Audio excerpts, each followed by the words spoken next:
ఈ పత్రికలు అదే చేస్తున్నారు, వీళ్ళు అదే చేస్తున్నారు. నిజంగా అయితే కనుక వ్యవస్థగానే ఉంటుంది.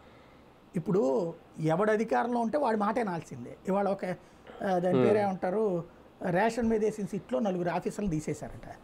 వాస్తవంగా వాళ్ళు ఎవరు కూడా జగన్కి ఏమీ చుట్టాలు కాదు పుట్టినప్పటి నుంచి. కానీ జగన్ ఉన్నప్పుడు కొంతమంది రెడ్డి అధికారులు కొంచెం డామినేట్ చేసి ఉండొచ్చు కూడా, నేను కాదన్న కూడా అది.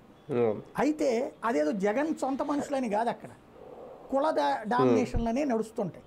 కానీ ఇక్కడ ఒక ముద్రలు వేసేసేయడం వల్ల ఇంతకుముందు జగన్ ఓన్ చేసుకోలేదు వాళ్ళు. తెలుగుదేశాన్ని ఓన్ చేసుకున్న వాళ్ళని జగన్ పక్కన పెట్టాడు. కాబట్టి ఇప్పుడు ఏం చేస్తాడు, రేపొద్దున వీళ్ళందరూ కూడా తమ సర్వైవ్ కావాలంటే రేపు తెలుగుదేశం ఉండాలని కోరుకుంటారా, జనసేన ఉండాలని కోరుకుంటారా? వాళ్ళు ఖచ్చితంగా అవతల ఉన్నారు. అంటే మొన్న ప్రభుత్వ ఉద్యోగులందరూ గుంప కొత్తగా తీసుకెళ్ళి చంద్రబాబు కోట్లు వేశారు, కులాలకు అతీతం కదా.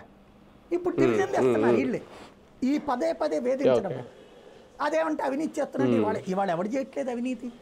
రూపాయి తీసుకోకుండా ఎవడు పని చేస్తున్నాడు? డబ్బు బెల్ట్ షాపులు నడుస్తున్నాయా లేదా? ఇసుక సంబంధించి కథ నడుస్తుందా లేదా? ఓపెన్గా చంద్రబాబు గారే చెప్తున్నారు కదా, బెల్ట్ తీయండో ఇసుక ఆపండో అని. మరి జరుగుతోంది కదా. ఎక్కడ అది స్థానిక నాయకుడితో జరుగుతోంది. అది ఆఫీసర్ని తిడితే ఏం ప్రయోజనం దాంట్లో? కాబట్టి ఇదేంటంటే ఈ మధ్యలో సంరక్షకుల బృందం వచ్చి సొంత పార్టీనే దాన్ని ఏమంటారు డ్రిల్లింగ్ చేస్తుంది. ఈ డ్రిల్లింగ్ మూలంగా